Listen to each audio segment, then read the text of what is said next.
Jadi Anisanya mengakui tidak melakukan apa-apa, terdakwa juga melakukan tidak melakukan apa-apa. Visum juga menunjukkan tidak ada perbuatan seksual, prasangkaan dalam putusannya. Karena yang lainnya dia di sini mengatakan tidak terbukti. Jadi prasangka hakim berdua-duaan di situ itu disangka oleh hakim ada perbuatan cabul di situ. Ini bahaya banget gitu loh. Kita akan permasalahkan seluruh majelis hakim yang dimaksud tadi. Kita akan adukan ini ke seluruh instansi terkait.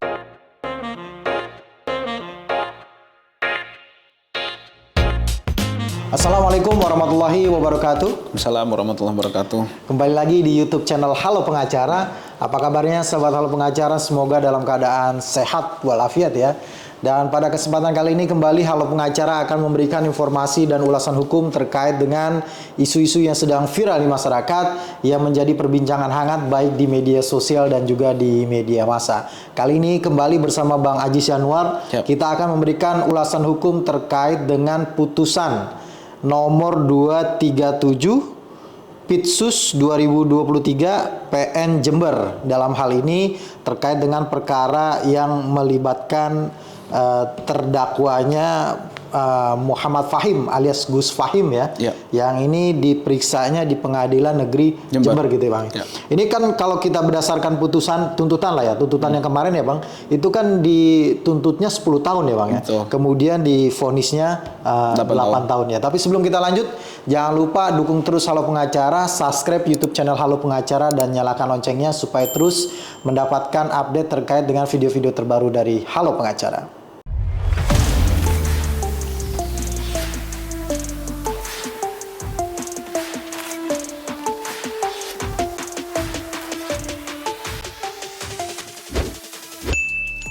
Ya, Bang Ajis, sehat kabarnya Bang Ajis? Alhamdulillah. Sehat ya. Ini cukup mengejutkan nih Bang ya. Putusan dituntut 10 tahun, Gus Fahim kemudian divonisnya 8 tahun gitu ya. Ini kalau saya izin membacakan ya, ini putusan 237 ya.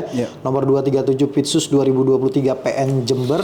Di sini menyatakan terdakwa Muhammad Fahim tersebut di atas terbukti secara sah dan meyakinkan bersalah melakukan tindak pidana memanfaatkan ketidaksetaraan seseorang dengan penyesatan, menggerakkan orang itu untuk membiarkan dilakukan perbuatan cabul dengannya yang dilakukan oleh tenaga pendidik sebagaimana dakwaan alternatif kedua penuntut umum. Ini berarti pasal 6 ya Bang ya? Pasal 6 huruf C junto pasal 15 ya, undang-undang huruf B ya, Undang-Undang nomor 12 tahun 2022 ya, tentang tindak pidana kekerasan seksual ya. Kemudian menjatuhkan pidana kepada terdakwa karena itu dengan pidana penjara selama 8 tahun dan pidana denda sejumlah 50 juta rupiah dengan ketentuan apabila denda tersebut tidak dibayar diganti dengan pidana kurungan selama 3 bulan, menetapkan masa penangkapan dan penahanan yang telah dijalani dikurangkan seluruhnya dari pidana yang dijatuhkan dan seterusnya ya Bang. Dari putusan ini Bang, Abang selaku pengacara ya sekarang Bang ya? Iya, kuasa hukum yang banding. Kuasa hukum yang banding ya. Apa Abang melihat putusan ini seperti apa sebenarnya Bang? Apakah memang sudah sesuai dengan fakta-fakta yang terbukti di persidangan atau bahkan ini menurut Abang jauh daripada itu? Ya, jadi memang yang saya soroti di sini ya, adanya beberapa kesalahan fatal dari majelis hakim dalam memutuskan ya. Di sini ini pembahasan pertama ya mengenai majelis hakim. Yang kedua, kalau boleh diizinkan kita bahas mengenai misleading yang terjadi oleh media. Ada pemberitaan yang misleading gitu ya. Baik. Yang pertama saya bahas dulu di sini bahwa majelis hakim dalam memutuskan di pertimbangannya itu kemudian dia based on putusan ya Pak? Iya, based on putusan. Di sini saya bacakan ya. Yang dituduhkan oleh majelis hakim dalam hal ini adalah soal pencabulan. Pencabulan yang dimaksud, yang saya bacakan ya, adalah seperti ini. Menimbang bahwa kedudukan terdakwa sebagai pengasuh dan pembina di pondok pesantren dan seterusnya, sedangkan saksi Anissa.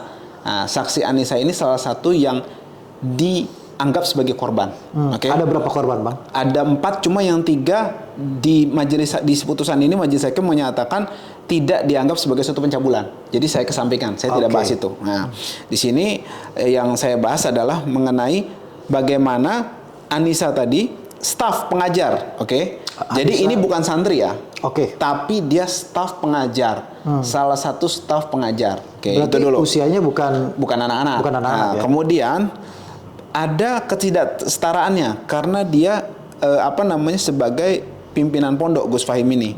Dia staf pengajar. Dia mengatakan bahwa untuk mau menikah, ya gitu. Jadi karena atasan dan bawahan itu, kemudian karena kepatuhan dari Anissa tadi, kemudian dianggap bahwa menggerakkan saksi Anissa untuk mau menikah, sehingga dapat membiarkan adanya perbuatan cabul, ya, menikah loh. Tapi di sisi lain, majelis hakim juga di dalam pertimbangannya ini menganggap tidak ada pernikahan di situ. Oh, kok kenapa ada dua fakta yang berbeda, pertimbangan yang berbeda? Iya, makanya dia mengatakan bahwa gini, saya bacakan yang pertimbangan yang tadi halaman berapa, Bang? Yang tadi itu halaman 129. Oke. Di halaman yang sama, halaman 129 juga, di sini dikatakan bahwa menimbang bahwa menurut ahli, ya, dan seterusnya gitu kan, menurut ahli secara normatif itu tidak ada nikah, artinya tidak ada pernikahan.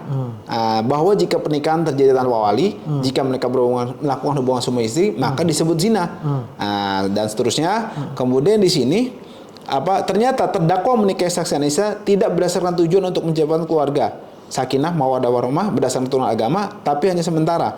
Sedangkan dalil sahnya pernikahan, ya ini menurut mazhab Abu Hanifah digunakan untuk menyesatkan saksi Anissa binti Asnaman. Di sini dikatakan menimbang bahwa berdasarkan tuntunan tersebut maka adanya perbuatan dilandasi nafsu birahi. Ya, jadi dia membantah bahwa ada pernikahan di situ. Jadi majelis hakim membantah itu pernikahan itu sah. Gitu. Nah, ini justru menurut saya akan jadi masalah. Kenapa? Yang tadi dia mengatakan mengiming-iming Anissa karena bukan mengiming, dengan tanpa kesetaraannya dengan status yang berbeda, gitu kan, menurut unsur pasal 6 tadi, gitu kan. Nah, kemudian terjadi pernikahan. Tapi di sisi lain membantah pernikahan itu. Karena pernikahan itu dibantah, makanya dia masuk ke perbuatan cabul. Jadi dia mengatakan tadi Anissa ini dibujuk rayu lah, gitu kan, karena kan kalau ada pernikahan berarti bukan cabul dong, ya? Bukan cabul dong. Nah, tapi di sisi lain di halaman yang sama dia mengatakan bahwa ini adalah bukan pernikahan. Nah, bukan pernikahan, makanya ada perbuatan cabul yang terbukti merupakan perbuatan cabul tidak sah dan dilandasi nafsu birahi. Oke, saya potong dulu, Bang. Ini kan tadi Abang bilang Abang salah satu menjadi kuasa di permohonan banding, ya, Bang Ajis untuk Gus Fahim, gitu ya. Tentunya kan ada banyak yang disoroti, begitu ya. Salah satunya terkait dengan ini tadi, poin mengenai bahwa salah satunya tidak konsisten, gitu ya, hakim, ya. Yang satu sisi dia mengatakan ada pernikahan, di satu sisi lagi di pertimbangan yang lainnya tidak mengakui ada pernikahan. Jadi dia sehingga mengkonstruksikan ini sebagai perbuatan cabul. Lah, jadi dia di sini mengatakan bahwa tadi ada ketidaksetaraan gitu, karena dia tidak setara, yang satu lagi pegawai, selalu patuh atas perintah maupun keinginan terdakwa sebagai pimpinan pondok.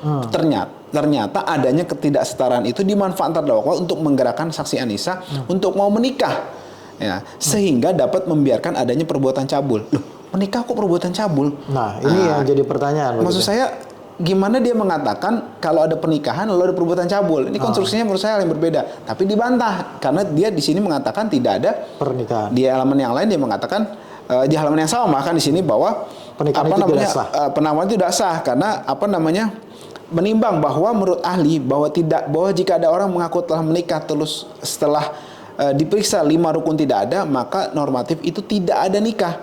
Artinya tidak ada pernikahan. Ini jadi pertimbangan loh. Menimbang di sini kan bahwa jika pernikahan terjadi tanpa wali dan melakukan hubungan suami istri maka disebut zina. Kan begitu kan? Pernikahan tersebut tidak ada dalam konteks PMA nomor 20 tahun 2019.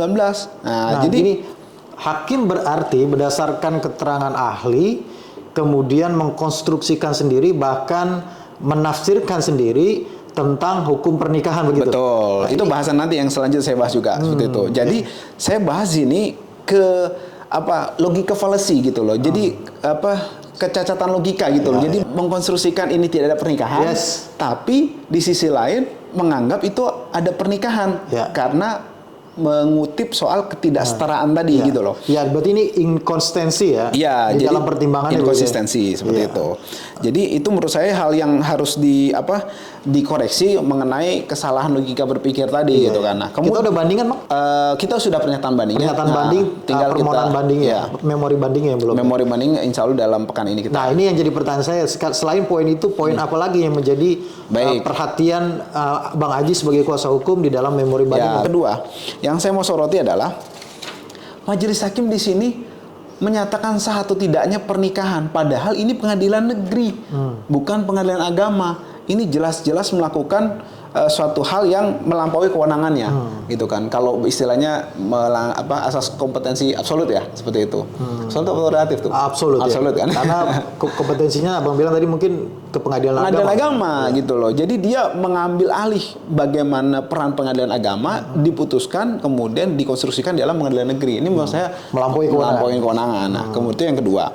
Nah, yang ketiga, puncaknya adalah ketika dia mengatakan di sini ya, majelis hakim di salinan putusannya bahwa di pasal 128 nih, menimbang bahwa terdakwa dan saksi Anissa mengakui pada Selasa 3 Januari sekitar pukul 23.00 itu bersama terdakwa. Dua orang dewasa berada dalam satu kamar tertutup pada waktu malam, menganggap pertemuan mereka sebagai suami istri. Nah, berarti kan dia tidak menganggap ada pernikahan tadi loh, bener dong? Kemudian di situ prasangkaan hakim telah terjadi perbuatan yang dilandasi oleh nafsu birahi. Coba dia menentukan hukum berdasarkan prasangka. Yang prasangka itu tidak ada petunjuk. Kenapa saya katakan tidak ada petunjuk?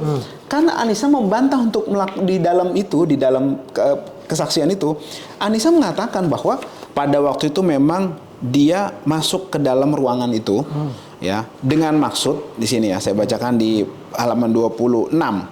Dia mengatakan meminta izin kepada terdakwa mau pulang karena ibunya Anissa tadi sakit.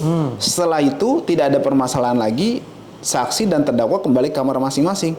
Jadi setelah cuma hanya bicara aja mau izin bahwa tidak ada bahwa dan di sini dia hanya mau izin gitu loh, bahwa dia mau pulang gitu kan. Artinya Abang ingin mengatakan tidak ada kejadian seperti yang disangkakan oleh hakim itu, dipersangkakan oleh hakim itu. Anissa membantah melakukan hal apapun selain izin di situ aja. Oke. Gitu. Berarti yang kejadian itu ya. Yang Abang bilang tidak ada petunjuk, memang tidak ada satu saksi pun yang memperkuat persangkaan hakim tersebut. Iya, betul. Yang menyimpulkan bahwa telah terjadi sebuah peristiwa atau delik. Cuma izin aja dia di situ. Dia mengatakan cuma izin aja gitu. Karena ibunya sakit. Setelah itu tidak ada permasalahan lagi. Jadi dia hanya lapor aja bahwa ibu saya sakit. Dia tidak ada kejadian. Tidak ada kejadian. Tapi keterangan Anissa tidak mengaku tidak melakukan apapun di situ. Semua juga tidak ada saksi-saksi dan juga jadi Anissanya mengakui tidak melakukan apa-apa, terdakwa juga melakukan tidak melakukan apa-apa.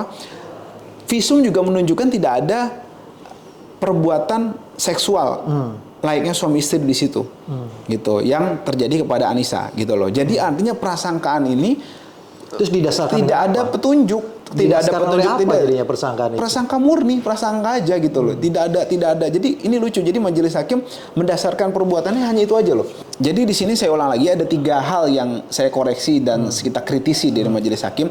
Yang pertama tidak konsisten, yang satu mengatakan ada pernikahan, yang kemudian yang kedua tidak ada pernikahan, kemudian yang selanjutnya tidak ada pernikahan. Yang kedua adalah dia melampaui kewenangannya, mengkoreksi karena masuk ke dalam ranah pengadilan agama gitu loh. Menyatakan nikah ini sah, ini tidak sah menurut mazhab Hanafi. Dia kan hakim pengadilan negeri, nggak berwenang untuk itu. Kemudian yang ketiga adalah ada prasangkaan dalam putusannya mendasarkan pasal 6 junto pasal 15 tadi, pasal 6 huruf C dan junto pasal 15 huruf B tadi Undang-Undang tahun 2022 tentang TPKS itu didasarkan pada prasangka. Itu aja. Karena yang lainnya dia di sini mengatakan tidak terbukti. Pada seluruh santri, jelas majelis hakim tidak mendapati alat bukti yang cukup untuk terbuktinya perbuatan cabul atau persetubuhan antara terdakwa dengan 3 saksi tadi yang saya tegaskan. Makanya itu dikesampingkan. Itu dikesampingkan. Makanya saya nggak bahas itu. Karena itu sudah selesai. selesai gitu. Justru yang dibahas dan diselesaikan tanda petik ini jadi lucu, jadi aneh gitu loh. Dia mendasarkan pada prasangka gitu loh, seperti itu. Nah, tadi Abang mengatakan ada satu lagi Bang, persoalan mengenai sepertinya ada dugaan pemelintiran informasi oleh media gitu. Ya, beberapa media mainstream, antara lain saya sebut nih contoh di Detik ya. Kiai Fahim Mawardi terdakwa pencabulan, divonis 8 tahun bui. Sudah judulnya begitu, beritanya dia potong-potong. Dia potong-potong dalam arti gini. Korban dari perbuatan Fahim ini adalah salah satu ustazah yang pernah dinikahi secara siri tanpa dihadiri oleh orang tua. Pencabulan tersebut diketahui terjadi di ruang studio yang ada di dalam Ponpes. Pencabulan tadi yang dimaksud itu adalah prasangkaan hakim tadi. Yang saya jelaskan tadi di halaman 128. Jadi prasangka hakim berdua-duaan di situ, itu disangka oleh hakim ada perbuatan cabul di situ. Ini bahaya banget gitu loh. Artinya padahal kesaksian mengatakan dia hanya izin, tapi di sini sama media Detik dikatakan itu pencabulan ada di situ gitu kan, berdasarkan prasangka. Hal yang tidak terbukti sama dia di stressing gitu loh tadi. Sedangkan mengenai dakwaan JPU pencabulan terhadap santriwati tidak terbukti. Sentuhan fisik Fahim terhadap 3 santriwati dinilaikan hanya faktor kedekatan.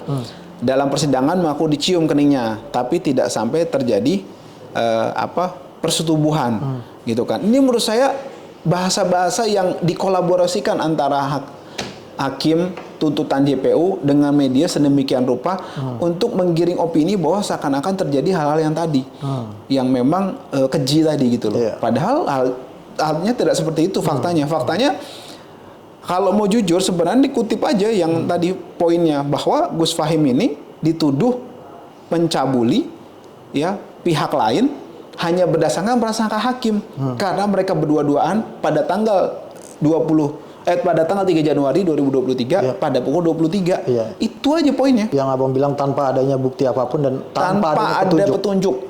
Artinya prasangka itu harus ada petunjuk. Petunjuk ini gampangnya gini. Apa sih misalnya pemirsa nanya petunjuk maksudnya gini.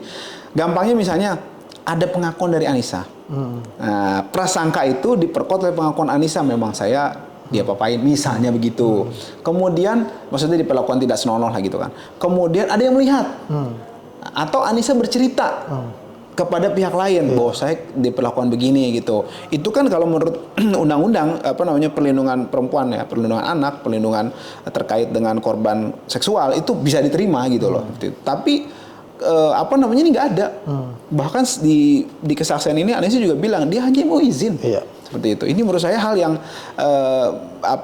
pembunuhan karakter yang trial by press yang luar biasa dan menurut saya harus diluruskan. Jadi ini nggak benar dan hukumannya nggak main-main loh. Hanya prasangka dikenakan hukuman 8 tahun dituntut 10 tahun gitu loh. Ini menurut saya hal yang ironis gitu loh seperti itu. Terakhir Bang, bagaimana dengan proses banding ini? Abang dan tim yakin nggak di tingkat banding ini akan kemudian memberikan keadilan lah buat Gus Fahim gitu? Kalau misalnya melihat fakta dan juga bukti-bukti yang ada, kemudian dengan argumen yang tadi saya katakan dengan sederhana tadi 3 poin tadi sebenarnya itu harusnya majelis tingkat selanjutnya tadi gitu kan, tingkat banding maksudnya itu tentu saja harusnya menjatuhkan putusan bebas kepada Gus Fahim. Kenapa?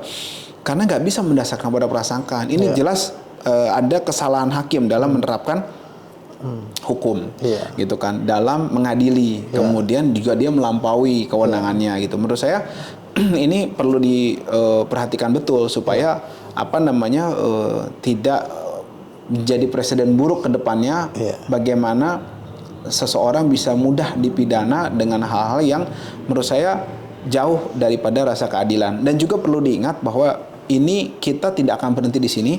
Kita akan permasalahkan seluruh majelis hakim yang dimaksud tadi. Di pengadilan negeri tadi, kita akan permasalahkan, kita akan adukan ini ke seluruh instansi terkait dengan hal tersebut supaya diberikan tindakan, diberikan teguran dan juga hukuman. Karena ini membahayakan kebebasan orang loh gitu.